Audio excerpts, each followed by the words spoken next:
మనోజ్కి విడాకులు ఇవ్వమని అడగడానికి విద్య వాళ్ళ ఇంటికి వెళ్ళిన ప్రభావతి. రోహిణి గురించి నిజాన్ని తెలుసుకుని రోహిణి చెంప పగలగొట్టిన ప్రభావతి. అసలు ఇదంతా ఎలా జరగబోతుందో తెలుసుకోవాలనుకుంటే ఇప్పుడే మన ఛానల్ని సబ్స్క్రైబ్ చేసుకొని పక్కనే ఉన్న బెల్ ఐకాన్ని క్లిక్ చేయండి. బెల్ క్లిక్ చేశాక ఆల్ పైన క్లిక్ చేస్తే మా ఛానల్ నోటిఫికేషన్స్ మీ ఫోన్లోకి వస్తాయి. కామాక్షి ప్రభావతిని చూసి కొంచెం కంగారు పడుతుంది. ఎందుకంటే తను తల పట్టుకొని ఎంతసేపు కూర్చుని విపరీతంగా ఆలోచిస్తూ ఏడుస్తూ ఏదేదో చేస్తూ ఉంటుంది. అది నచ్చదు కామాక్షికి. అప్పుడు ప్రభావతి, ఏవే కామాక్షి, వెళ్ళి కాఫీ పట్టుకురా అని చెప్పేసి అడుగుతుంది. ఏంటి వదినా ఇది? ఏదో జరిగింది జరిగిపోయింది కదా, నువ్వు అంతలాగా ఆలోచించాల్సిన అవసరం ఏమొచ్చింది చెప్పు. జరగాల్సిందంతా జరుగుతూనే ఉంటుంది. నువ్వు అదే పనిగా ఆలోచించి నీ ఆరోగ్యం పాడు చేసుకుంటే ఎలా చెప్పు అని చెప్పేసి అడుగుతుంది కామాక్షి. ఏం చేయనే, ఇంత అన్యాయం జరిగిన తర్వాత నా బుర్రేమీ పనిచేయట్లేదు. అసలు ఇంత దారుణమైన అబద్ధం ఎవరైనా ఆడతారా? ముందు నా మనోజ్ భవిష్యత్తు ఏంటా అని చెప్పేసి అది పెద్ద క్వశ్చన్ మార్క్ కింద అయిపోయింది నా పరిస్థితి. అసలు ఏం చెయ్యాలి, నువ్వే చెప్పు అని చెప్పేసి అడుగుతుంది. అప్పుడు కామాక్షి, ఏమీ చేయక్కర్లేదు, జరగాల్సినవివే జరుగుతాయి కదా, నువ్వు అంతలా ఆలోచించి ఆరోగ్యం పాడు చేసుకోవడం అవసరమా అని అడుగుతుంది కామాక్షి. నువ్వు నాకేమీ చెప్పకు, వెళ్ళి కాఫీ పట్టుకురా అని చెప్పేసి అడుగుతుంది ప్రభావతి. అప్పుడు కామాక్షి, సరే వదిన, ఎవరి మాట విన్నావు గనక మామూలుగానే ఎవరి మాట వినవు, ఇప్పుడు కోపంగా ఉన్నావు, అసలుకే వినవు నువ్వు అని చెప్పేసి అక్కడి నుండి వెళ్ళిపోతుంది కిచెన్లోకి. వెళ్ళిన తర్వాత మీనాకి ఫోన్ చేస్తుంది. మీనాకి ఫోన్ చేసి, అమ్మ అసలు ఏమీ బాగాలేదమ్మా మీ అత్తయ్య పరిస్థితి, తను విపరీతంగా ఆలోచిస్తూనే ఉంటుంది ప్రతిసారి అని అనగానే మీనా, ఏం చేయమంటారు పిన్ని, ఇక్కడ మావయ్యని కూడా ఈయన అడిగి చూసారంట, తన అంతట తనే వెళ్ళింది కదా, నేనేమైనా వెళ్ళమని చెప్పానా? లేదు కదా, తనే వస్తుందిలే అని ఆయన కూడా వదిలేస్తున్నారు. ఏం చెయ్యాలో నాకు ఈయనకి ఏమీ పాల్పోవట్లేదు, మీరే చెప్పాలి పిన్ని అని చెప్పేసి అంటుంది మీనా. అప్పుడు కామాక్షి, ఏదో రకంగా వాళ్ళందరితో పాటు కూర్చుని మాట్లాడి సాల్వ్ చేస్తే బాగుంటుంది అంటుంది కామాక్షి. కుటుంబం గొడవలు కుటుంబం దాకానే ఉంచుకోవాలి, ఇక విపరీతంగా బాధపడితే అనారోగ్యం పాలవుతామమ్మా. అది మీ అత్తయ్యకి చెప్పినా అర్థం కావట్లేదు. ఏదో రకంగా మీ మావయ్యతోనే మాట్లాడి ఆయన్ని ఫోన్ చేసేలా చూడమ్మా అని చెప్పేసి అంటుంది కామాక్షి. నేను చూసుకుంటాను పిన్ని, ఒకసారి మావయ్యతో కూడా మాట్లాడి చూస్తాను అని చెప్పేసి ఫోన్ పెట్టేస్తుంది మీనా. అయితే బాలు మీనా ఇద్దరు మాట్లాడుకొని సత్యం దగ్గరికి వెళ్తారు. సత్యం దగ్గరికి వెళ్ళిన తర్వాత రామ మీనా రారా బాలు అంటూ ఇద్దరిని కూర్చోమని చెప్తాడు. ఇద్దరు కూర్చొని మాట్లాడుకుంటూ ఉంటారు. మావయ్య ప్లీజ్ మావయ్య, ఏదైనా సరే మీరు మాట్లాడండి అత్తయ్యతో, ఆవిడ ఆరోగ్యం రోజు రోజుకి క్షీణిస్తుందేమో అని భయమేస్తుంది, భోజనం కూడా చేయట్లేదంట, ఏమనంటే ఒక కాఫీ తాగుతున్నారంట అంతే, మీరైనా మాట్లాడి అత్తయ్యని తీసుకురావచ్చు కదా మావయ్య అని అడుగుతుంది మీనా. నాకు తీసుకురావాలని కాదమ్మా, తీసుకొస్తాను, కానీ జరిగిన దాని గురించి విపరీతంగా ఆలోచించి ఏం లాభం చెప్పు. తను ఉన్నదన్నప్పుడు నెత్తికెక్కించుకొని లేనిదన్నప్పుడు బయటికి తోసేయడం ఎంతవరకు న్యాయం, నువ్వే చెప్పుమ్మా అని చెప్పేసి అడుగుతాడు సత్యం. అప్పుడు మీనా, అది కూడా నిజమే మావయ్య, కానీ అత్తయ్య మన వ్యక్తి అయినప్పుడు ఆవిడ్ని చూసుకోవడం కూడా మన బాధ్యతే కదా, తను ఒకసారి మాట్లాడితే బాగుండేది రోహిణితో, రోహిణి ఏం చెప్తుందనేది ముందు వినుంటే ఎంత బాగుండేదో, కానీ అత్తయ్య అలా చేస్తారని ఏమాత్రం అనుకోలేదు మావయ్య నేను. సరే ఏదేమైనా సరే ప్లీజ్ మావయ్య ఒకసారి అత్తయ్యతో మాట్లాడండి అని చెప్పేసి అడుగుతుంది మీనా.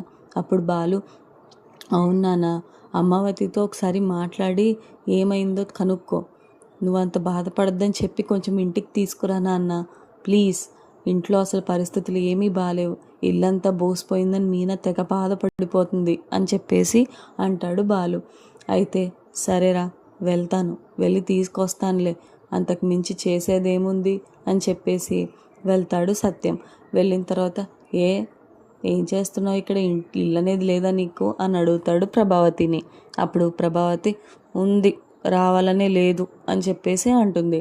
అప్పుడు సత్యం, ఎందుకు ప్రభా ఇలాంటి మాటలు మాట్లాడతావు, వెళ్ళిపోదాం ఇంటికి, ఎందుకు ఇక్కడ, నీకంటూ ఇల్లు ఉంది కదా అంటే, నాకు ఆ ఇంటికి రావాలనే లేదు, అక్కడ అది గుర్తొస్తూనే ఉంటుంది, దాని గుర్తులన్నీ అలా ఉండిపోయాయి, నన్ను ఎంత మోసం చేసింది, ఎంత బాధగా ఉందో నాకు మీకేం తెలుసు అని చెప్పేసి అంటుంది ప్రభావతి. అప్పుడు సత్యం, అదే చెప్తున్నాను ప్రభా, వదిలేసే, జరిగిందేదో జరిగిపోయింది కదా, దాని గురించి ఆలోచించి ఏం లాభం చెప్పు. నీ మనసు ప్రశాంతంగా ఉంచుకో. ఎక్కువ ఆలోచిస్తే లేనిపోని సమస్యలు కొని తెచ్చుకున్నట్టు అవుతుంది. పద ప్రభా, ఇంటికి వెళ్దాం. అమ్మ కామాక్షి, నేను ప్రభావతిని ఇంటికి తీసుకెళ్తున్నాను అని చెప్పేసి అంటాడు. ప్రభావతి ఏమో నేను రానని మొండికేసినా నువ్వు పద అని చేయి పట్టుకొని తీసుకువెళ్తాడు సత్యం. అప్పుడు కామాక్షి, పోన్లే మీనా బాలు మంచి పని చేశారు అని అంటుంది కామాక్షి. ఇంటికి తీసుకువెళ్ళిన తర్వాత అసలు కామాక్షి ఇంట్లో ఉండడం ఏంటి ప్రభా ఇల్లున్నప్పుడు అని అడిగితే, ఇంత జరిగిన తర్వాత ఎవరైనా ఏం చేస్తారండి, ఎంత బాధగా ఉందో. ముందు ఆ మనోజ్ గారిని చూడలేకపోతున్నాను నేను. నిన్నంత రాద్ధాంతం చేసింది పోలీస్ స్టేషన్లో. ఇంకంతకు మించి నేను ఆలోచించాలనుకోవట్లేదు. అందుకనే నేను ఇంటికి వచ్చేసానండి అని అంటుంది ప్రభావతి. అయితే వదిలే ప్రభా, వదిలేసే. అసలు నేను ఇంటికే తీసుకొద్దాం అనుకున్నాను రోహిణిని. వాళ్ళిద్దరు బాగుంటే అదే చాలు కదా అనుకున్నాను. కానీ ఇవన్నీ ఆలోచిస్తే నాకు కూడా అనిపిస్తుంది, ఎందుకులే, సరే వాళ్ళు ఏదోలా చూసుకుంటారు, నువ్వు ఎక్కడికి వెళ్ళిపోకు, అర్థమైందా అని చెప్పేసి అడుగుతాడు సత్యం. అప్పుడు ప్రభావతి, నేను ఎక్కడికి పోతానండి, ఇక్కడ ఉంటే అదే గుర్తొస్తుంది. అదే కొంచెం బయట ఉంటే కొంచెం దాని ఆలోచనలు తగ్గుతాయి అనుకుంటున్నాను, కానీ బయటికి వెళ్తే ఇంకా దారుణంగా వస్తున్నాయండి దాని ఆలోచనలు అని చెప్పేసి అంటుంది ప్రభావతి. అదే కదా ప్రభా నేనంటున్నాను, ఏం పర్వాలేదులే, నువ్వు మాత్రం ఇక్కడే ఉండు, ఎక్కువ ఆలోచించేకు అని చెప్పేసి అంటాడు సత్యం. అయితే ప్రభావతి వెళ్ళి మనోజ్ ఎలా ఉన్నాడా అని చూసుకోవడానికి వెళ్తుంది. మనోజ్ మంచం మీద పడుకొని ఉంటాడు. వీడి పరిస్థితి ఇలా అవ్వడానికి కారణం ఆ రోహిణియే. పాపం ఎంతలా బాధపడుతున్నాడో ఏంటో. తాగేసి ఇలా ఉన్నాడేంటి, అసలు వీడు తాగని కూడా తాగడు. అలాంటిది నా కొడుకు ఇంత దారుణంగా తాగుతున్నాడంటే నా మనసు అస్సలు ఒప్పుకోవట్లేదు అని చెప్పేసి ఏడుస్తూ ఉంటుంది ప్రభావతి. ఇదంతటికి కారణం అదే, దాని పనే చెప్తాను నేను అని చెప్పేసి లోపల అనుకుంటూ ఉంటుంది. అయితే తర్వాత అక్కడి నుంచి కిందకు వచ్చేసిన తర్వాత సోఫాలో కూర్చొని ప్రభావతి ఆలోచిస్తూ ఉంటుంది. ఇలాంటిది నా కోడలయ్యే కంటే ఇంకొక దాన్ని తెచ్చుకోవడం చాలా నయం. ఎలాగైనా సరే విడాకులు ఇప్పించాలి దీంతోని. విడాకులు ఇప్పిస్తే కానీ కుదురుగా ఉండదు, అవ్వదు కూడా. వీడిలాగే పిచ్చివాళ్ళలాగా చేస్తూ ఉంటాడు అని చెప్పేసి అనుకుంటుంది ప్రభావతి. అయితే ఇలా కాదు అని చెప్పేసి ప్రభావతి రోహిణిని మనోజ్ని విడదీయాలని ప్రయత్నం చేస్తుంది. అయితే విడాకులు ఇప్పిస్తే కానీ వీళ్ళిద్దరికీ సరిపోదు అని చెప్పేసి అనుకుంటూ ఉంటుంది. అయితే ఇద్దరిద్దరని నాకెందుకు ఇలా అంటగట్టారో నాకు అర్థం కావట్లేదు అని చెప్పేసి చాలా కోపంతో లేచి వీళ్ళిద్దరికీ ఎలాగైనా సరే విడాకులు అప్పచెప్పాల్సిందే అని చెప్పేసి అనుకుంటూ ఉంటుంది ప్రభావతి. అనుకున్నదే ఆలస్యం. వెంటనే అక్కడి నుండి వెళ్ళి ఒక లాయర్తో మాట్లాడి విడాకుల పత్రాలు తీసుకొని ఎక్కడ ఉంటుంది, అది విద్యా వాళ్ళ ఇంటికి వెళ్తుంది అని ఆలోచించుకొని విద్యా వాళ్ళ ఇంటికి వెళ్తుంది ప్రభావతి. ఒకవైపు విద్య అలాగే రోహిణి ఇద్దరు మాట్లాడుకుంటూ ఉంటారు. నువ్వు అబద్ధాలు బాగానే దాస్తున్నావు, కానీ చింటూ విషయం గురించి మాత్రం ఖచ్చితంగా ఆలోచించు. నాకెందుకో కొంచెం అదే భయంగా ఉంది. దీనికే మీ అత్తయ్య తరిమేశారు. ఇంకా చింటూ విషయం కనుక తెలిసిందంటే నీ పీక పిసికేస్తారు అని చెప్పేసి అంటుంది విద్య. అప్పుడు రోహిణి, అయ్యో అలాంటిది ఏమీ లేదు, అవి చింటూ విషయం తెలియకుండా నేను మేనేజ్ చేసుకుంటాను అని చెప్పేసి అంటుంది. ఈలోపు ప్రభావతి ఇంటి దగ్గర నుంచి ఏంటబ్బా మాటలు వినబడుతున్నాయని కిటికీ దగ్గర అలా వేచి చూస్తూ ఉంటుంది. అదేంటి, వీళ్ళెవరో చింటూ అనే అతని గురించి మాట్లాడుకుంటున్నారు, విందాము అని చెప్పేసి అక్కడి నుంచి ఉంటుంది. అయితే రోహిణి చింటూ గురించి మాట్లాడుతూ ఉంటుంది. వాడు నా బిడ్డ, వాడిని ఎక్కడ వదిలేస్తాను నేను, మా అమ్మ తన్ని జాగ్రత్తగా చూసుకుంటుంది, అంతే తప్ప ఇప్పుడు వాడిని వదిలేసి నేను అలా వదిలేయలేను కదా, వాడిని అస్సలు కుదరదు. కాకపోతే నేను మనోజ్ని కూడా వదులుకోలేను. వాళ్ళ అమ్మ కొంగు పట్టుకొని తిరుగుతూ ఉంటాడు మనోజ్. ఎలాగైనా సరే మా అమ్మ కొంగు వదిలేసి నా కొంగు పట్టుకొని తిరిగేలా చేస్తాను, ఖచ్చితంగా చేస్తాను, నేను చెప్పిందే చేస్తాను అని చెప్పేసి అంటుంది రోహిణి. అవన్నీ చెయ్యొచ్చు, ముందు ఆ చింటూ గురించి తెలియకుండా జాగ్రత్త పడు. ఒక్కసారి కానీ ఆ చింటూ గురించి తెలిసిందంటే మాత్రం నీ పని అవుటే, అది గుర్తుపెట్టుకో నువ్వు అయినా ఇలాంటి పనులన్నీ చేస్తావు, భయం కూడా అనిపించదా నీకు? ఏం పిచ్చిదానివి నువ్వు అని తిడుతుంది విద్యా రోహిణిని. పిచ్చిదాన్ని కాదే, చాలా తెలివిగా ఆలోచిస్తాను నేను, చెప్తున్నాను కదా. ఇంట్లోంచి వెళ్ళిపోయినా, ఇంట్లోంచి బయటికి వచ్చేసిన మనోజ్ ఎప్పటికీ నావాడే. నేను ఎలాగైనా సరే మనోజ్తో మాట్లాడి మళ్ళీ ఇద్దరం కలుస్తాము అని చెప్పేసి అంటుంది. అప్పుడు ప్రభావతికి తలలో ఫ్యూజ్ ఎగిరిపోతుంది. ఏంటి, దీనికి ఒక బిడ్డున్నాడా? ఇది ఎలా దాచింది నా దగ్గర? దీనికి ఒక బిడ్డున్నాడని కూడా నాతో చెప్పలేదు. అసలు ఎన్ని అబద్ధాలు ఆడింది. అమ్మ బాబోయ్, ఏం మనిషి ఇది? ఆల్రెడీ పెళ్ళై పిల్లవాడున్న వాడికి నా మనోజ్నిచ్చి చేశానా? ఇంకా ఖచ్చితంగా డివోర్సే దీనికి తగిన పరిష్కారం అని చెప్పేసి అంటుంది ప్రభావతి. అయితే డోర్ కొట్టగానే రోహిణి అలాగే విద్య ఇద్దరు కూడా చింటూ గురించి మాట్లాడుకోవడం ఆపేస్తారు. విద్య వెళ్ళి డోర్ తీస్తుంది. అప్పుడు ప్రభావతి లోపలికి వస్తుంది. ప్రభావతిని చూడగానే విద్య అలాగే రోహిణి ఇద్దరు కూడా షాక్ అవుతారు. అయ్య బాబోయ్, మేము మాట్లాడుకున్న మాటలు వినేసిందా ఏంటి విడా అని రోహిణి లోపల అనుకుంటూ ఉంటుంది. అప్పుడు ప్రభావతి, ఏవే, నా కుటుంబానికి చేసిన మోసం ద్రోహం సరిపోదా? మళ్ళీ ఇంకొక ద్రోహం చేస్తావా? నీకు అప్పుడే పెళ్ళయి ఒక బాబు కూడా పుట్టాడా? మరి నా మనోజ్ని ఎలా తగులుకున్నావే నువ్వు? ఎక్కడ దాపరించావే నువ్వు? చిచ్చి అని చెప్పేసి అంటుంది ప్రభావతి. అప్పుడు రోహిణి, అంటే అలా కాదత్తయ్య, అంటే మళ్ళీ నన్ను ఇంకొకసారి అలా పిలవకు. నన్ను అత్తయ్య అని పిలిచాయి, ఆ రైట్ నీకు లేనే లేదు. ఇగో విడాకుల పత్రాలు, దాని మీద సంతకం చేయి. నా మనోజ్కి నీకు విడాకులు అని చెప్పేసి అంటుంది. అత్తయ్య అలా కాదత్తయ్య అని చెప్పేసి బ్రతిమాలుతుంది రోహిణి ప్రభావతిని. అలా లేదు, ఇలా లేదు, ముందు నువ్వు దాని మీద సంతకాలు పెట్టు, నేను అవి రేపు వచ్చి తీసుకుంటాను. అసలు నీ మీద నేను చేయకూడెత్తను, ఎందుకంటే నువ్వెవరో నేనెవరో. అలాంటప్పుడు నీ గురించి నాకెందుకు? ఛీ, నీలాంటిది ఈ భూప్రపంచంలోనే ఉండకూడదు. ఇన్నిన్ని అబద్ధాలు, ఇన్నిన్ని మోసాల, చిచ్చి అని చెప్పేసి అక్కడి నుండి వెళ్ళిపోతుంది ప్రభావతి. అప్పుడు రోహిణి, ఏంటి విద్య, ప్రతిసారి ఇలా దొరికేస్తున్నాను నేను? మొన్నేమో అలా అయింది, ఇవాళేమో ఈవిడికి చింటూ గురించి తెలిసింది. ఏం చెయ్యాలో నాకు అర్థం కావట్లేదు అని చెప్పేసి అంటుంది రోహిణి. అయితే మళ్ళీ ప్రభావతి రివర్స్లో వస్తుంది. ఏం చెయ్యాలో అర్థం కావట్లేదా అని చెప్పేసి గట్టిగా ఒక చెంప మీద ఒకటి ఇస్తుంది. అదేంటత్తే ఇప్పుడే కదా కొట్టనన్నారు అంటే, కొట్టనన్నారు కాదే, నాకు వచ్చే కోపానికి నిన్ను చంపేయాలన్నంత కోపం వస్తుంది. కానీ ఎందుకులే అని చెప్పేసి ఊరుకుంటున్నాను. అయినా నువ్వెవరో నేనెవరో అని చెప్తున్నాను కదా. ఇన్ని అబద్ధాలు మోసాలు చేసే వాళ్ళకి నా ఇంట్లో అసలు అడుగు పెట్టే అర్హతే లేదు అని చెప్పేసి ప్రభావతి అక్కడి నుండి వెళ్ళిపోతుంది. అయితే ఆటోలో ఎంతో ఆలోచిస్తూ ఉంటుంది ప్రభావతి.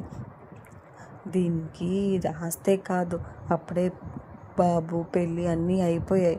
అలాంటి దాన్ని తీసుకొచ్చి నేను మనోజ్కి ఎలా ఇచ్చాను? నేను, నాకు బుద్ధి లేదు అని చెప్పేసి నెత్తి నూరు బాదుకుంటూ ఉంటుంది. ఇంటికి వచ్చిన తర్వాత బోరుమని ఏడుస్తుంది ప్రభావతి. ఆ ఏడుపుకి సత్యం వస్తాడు. ఏమైంది ప్రభా, ఏమైంది, ఎందుకలా ఏడుస్తున్నావు అని అడుగుతాడు.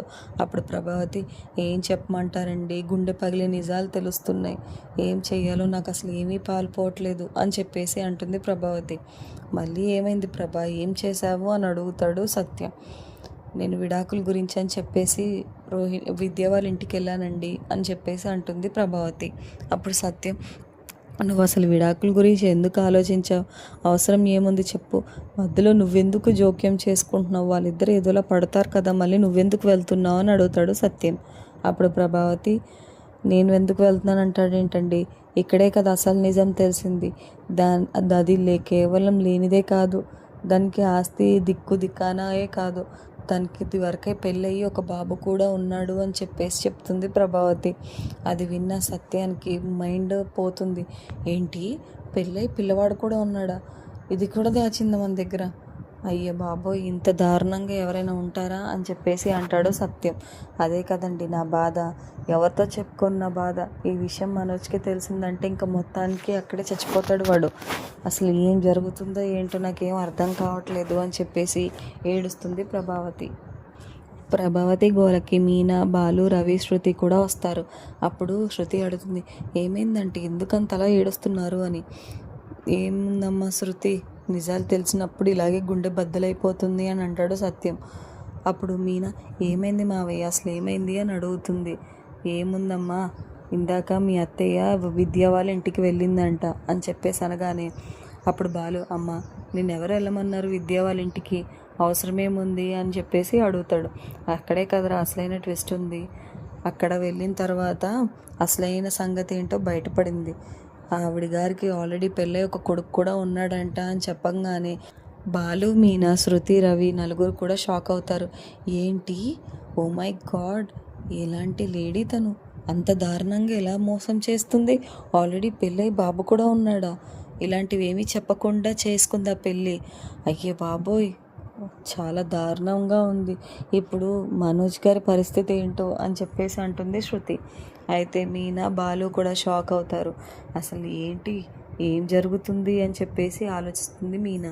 బాలు మాత్రం, నేను ముందుగానే అనుకున్నాను నాన్న, ఇంకా పార్లరమ్మ విషయంలో ఏదో దాగి ఉంది, ఏదో దాగుందని, ఇంత పెద్ద విషయం అని అనుకోలేదు, మనోజ్ గడికి తెలిస్తే అక్కడే చచ్చిపోతాడేమో అని చెప్పేసి అంటాడు బాలు. అప్పుడు సత్యం, నువ్వు ఊరుకోరా, లేనిపోని మాటలు మాట్లాడకు, అయినా ఇంత దారుణంగా అబద్ధాలు ఎవరైనా ఆడతారా, మీ అమ్మ వెళ్ళి విడాకుల గురించి మాట్లాడదామని వెళ్ళిందంట, ఈ నిజం తెలుసుకున్న తర్వాత గుండె పగిలి ఇంటికి వచ్చింది అని చెప్పేసి అంటుంది. అయితే ఇలా కాదు అని చెప్పేసి ప్రభావతి ఆ డివోర్స్ పేపర్స్ తీసుకువెళ్తుంది మనోజ్ దగ్గరికి తీసుకువెళ్ళిన తర్వాత, రే నువ్వు దీని మీద సంతకం చేయరా అని చెప్పేసి మనోజ్ని లేపి దాని మీద సంతకం చేయమని చెప్తుంది. అయితే దేనికమ్మా అని అడుగుతాడు. ఇంకా రోహిణి ఇంట్లోకి అడుగు పెట్టడానికి కూడా గ్రీన్ లేదు, అర్జెంటుగా లెగిసి సంతకాలు పెట్టు అని చెప్పేసి అంటే మనోజ్ తన మత్తులో ఉండి సంతకం పెట్టేస్తాడు. ఇప్పుడు రేపు దాని దగ్గరికి వెళ్ళి ఆ విడాకుల పత్రాలు తీసుకుంటాను, అసలు ఇంత దారుణంగా మోసం ఎవరైనా చేస్తారా, ఛీ, ఇలాంటిది నా ఇంటి కోళ్ళు అవుతుందంటేనే నాకు బాధగా ఉంది, అసలు అది కూడా పెద్ద కోళ్ళు, రేపు పొద్దున ఎవరైనా ఏమైనా అడిగితే ఏం సమాధానం చెప్పాలి, ఇంత దారుణమైన మోసాన్ని ఎలా జీర్ణించుకోవాలో నాకు అర్థం కావట్లేదు, ఛీ అని చెప్పేసి అనుకుంటుంది ప్రభావతి. అయితే ఒకవైపు రోహిణి, విద్య, ఈవిడికి మొత్తం అంతా తెలిసిపోయింది, ఇప్పుడు ఏం చేయాలి నేను, ఇంకా అడుగు కాదు కదా అటువైపు కూడా చూడనివ్వదు అని చెప్పేసి అంటుంది రోహిణి. అప్పుడు విద్య, చెప్పాను కదా నేను, ఎవరు చేసుకున్న పనులకి వాళ్ళే బాధ్యులు, నువ్వు నీకు ఎన్నిసార్లు చెప్పినా సరే అదే మాట నా మనోజ్ అంటూనే ఉన్నావు, నిజం చెప్పవే అంటే చెప్పవు, ఎవరైనా తెలుసుకునేదాకా మాత్రం అలాగ వాగుతూనే ఉంటావు, నీ చావు నువ్వే కొని తెచ్చుకుంటున్నావే, నీ పతనం నువ్వే కొని తెచ్చుకుంటున్నావు, ఎవరో రావాల్సిన అవసరం కూడా లేదు, ఛీ అని చెప్పేసి విద్య అక్కడి నుండి వెళ్ళిపోతుంది. రోహిణి మాత్రం ఆ డివోర్స్ పత్రాలు పట్టుకొని ఇప్పుడు ఈ డివోర్స్ మీద సంతకాలు పెట్టాలా, ఏం చెయ్యాలో ఏంటో అని ఆలోచిస్తూ ఉంటుంది.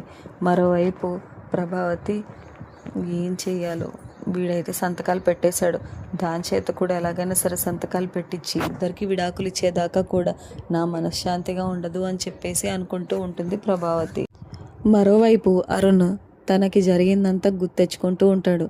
వీళ్ళు ఎన్నిసార్లు చిక్కినా పట్టుబడ్డా ఏదో రకంగా తప్పించుకుంటున్నారు, ఈసారి ఎలాగైనా సరే ఆ బాలుగాడిని లాకప్లో వేయాల్సిందే, అది కూడా నా చేతులతో, అప్పుడు కానీ నా పగ చల్లారదు అని చెప్పేసి అనుకుంటూ ఉంటాడు.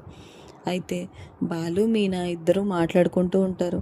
ఇంత మోసం ఎలా చేస్తుందండి తను, ఆల్రెడీ పెళ్ళై పిల్లవాడు ఉన్నప్పుడు కూడా ఏమీ చెప్పలేదు, అసలు ఇంత దారుణంగా ఎవరైనా మోసం చేస్తారా, పాపం మీ అన్నయ్య పరిస్థితి ఏంటో రోజు రోజుకి దిగిపోతుంది, ఏం చేయాలో కూడా అర్థం కావట్లేదు, ఆయనే కనుక ఇలా ఉంటే ఎలా అండి, మనం తన్ని తీసుకురావాలంటారా, అసలు ఏం చేయాలో ఇప్పుడు నాకు అస్సలకే అర్థం కావట్లేదు అని చెప్పేసి అంటుంది మీనా.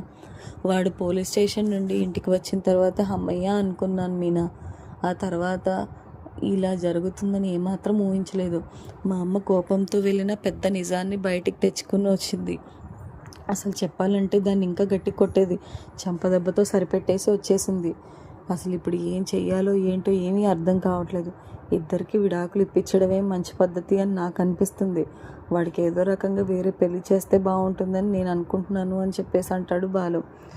అంత ఈజీగా విడగొడితే ఇంకెందుకండి వివాహ బంధాలన్నీ, ఏం చేయాలో బాగా ఆలోచిద్దామండి, మీ అన్నయ్య పాపం ఏం చేయాలో కూడా అర్థం కావట్లేదు, ఆయన ముఖం చూస్తుంటేనే బాధ అనిపిస్తుంది నాకు అని అంటుంది మీనా. ఏదో ఒకటి చేద్దాంలే మీనా, నువ్వు మాత్రం బాధపడకు, మా అమ్మ కూడా ఇలాగే బాధపడుతూ ఉంటే ప్రాబ్లమ్స్ ఏమీ సాల్వ్ అవ్వవు, కాబట్టి కొంచెం ఆలోచిస్తే బాగుంటుంది అంటాడు బాలు. అప్పుడు మీనా, సరేనండి ఏదో ఒకటి ఆలోచించాలి, అత్తయ్య గారి కోపం ఇంకా రెట్టింపు అయిపోయింది, తగ్గుతుంది అనుకుంటే ఇంకా రెట్టింపు అయిపోయింది. ఏం చేయాలో కూడా నాకు అర్థం కావట్లేదండి. చూడాలి అసలు ఏమంటుందో ఏంటో ఆవిడ. ఇన్ని నిజాలు తెలిసిన తర్వాత పాప మా మనసు ఎలా తట్టుకుంటుందో ఏంటో అని చెప్పేసి అంటుంది మీనా. అంతే మీనా, ఒక్కొక్కసారి ఇలానే అవుతూ ఉంటాయి. ఏమీ బాధపడకుండా దాన్ని ఎలాగైనా సరే అధిగమించి మనం ముందుకు సాగిపోవాలి. అదే జీవితం అంటే. సరే, మా అమ్మ ఏదో ఒకటి చేస్తుందిలే కానీ మా నాన్నతో కూడా ఒకసారి మాట్లాడాలి అని చెప్పేసి అంటాడు బాలు. ఖచ్చితంగా మాట్లాడాలండి. ఇన్ని నిజాలు తెలిసిన తర్వాత గుండె ఎలా తట్టుకుంటుందో ఏంటో నాకేం అర్థం కావట్లేదు అంటుంది మీనా. ఇద్దరు కూడా సత్యం దగ్గరికి వెళ్ళి, ఏంటి నాన్న ఇది, ఏం చేద్దాం అనుకుంటున్నారు ఇప్పుడు అని అడుగుతారు. చేసేది ఏముందిరా, ఇన్ని అబద్ధాలు ఆడిన అమ్మాయికి చాలా ఈజీగా ఎలా దాటాలో కూడా తెలుసు. ఇంత దారుణంగా అబద్ధాలు ఆడుతుందని ఏనాడు అనుకోలేదు. పాప ఆ బాబు పరిస్థితి ఏంటి? వాడిని కూడా వాళ్ళ అమ్మమ్మకి అప్పచెప్పేసి చక్కగా అందరి జీవితాలతో ఆడుకుంది. ఏం చెయ్యాలో ఏంటో కూడా అర్థం కావట్లేదు. ఇంత దారుణంగా మోసం చేసింది ఏంట్రా? పాపం మీ అమ్మ అయితే పిచ్చిదైపోయేలా ఉంది. ఒకదాని తర్వాత ఒకటి నిజం తెలుసుకునేసరికి. ఏం చెయ్యాలో ఏంటో. మీ అమ్మని చూడు ఎంత దారుణంగా కూర్చొని పిచ్చి పిచ్చిగా ఆలోచించేస్తూ ఉందో. ఆ మనోజ్ గాడైతే మనిషిని ఉన్నాను కానీ మనసు అంతా తాగుడు మీద ఉంది. తాగేసి ఏం చేస్తున్నాడో వాడికే అర్థం కావట్లేదు. ఇలా అయిపోయింది ఏంట్రా కుటుంబం? నాకైతే చాలా బెంగగా ఉందిరా. ఏం చెయ్యాలో కూడా అర్థం కావట్లేదు. ఏడుపు తప్ప ఏమీ రావట్లేదు అని అంటాడు సత్యం. అప్పుడు బాలు మీనా, ఏదో ఒకటి చేస్తాంలే మామయ్య, మీరు మాత్రం ఏమీ ఆలోచించకండి, ప్రశాంతంగా ఉండండి అని అక్కడి నుండి బయటికి వచ్చేస్తారు. ఆ తర్వాత బాలు మీనా ఏం చేయబోతున్నారు ముందుగానే తెలుసుకోవాలనుకుంటే మన ఛానల్ని సబ్స్క్రైబ్ చేసుకొని పక్కనే ఉన్న బెల్ ఐకాన్ని క్లిక్ చేయండి. బెల్ క్లిక్ చేశాక ఆల్ పైన క్లిక్ చేస్తే మా ఛానల్ నోటిఫికేషన్ మీ ఫోన్లోకి వస్తాయి. Thank you so much for watching.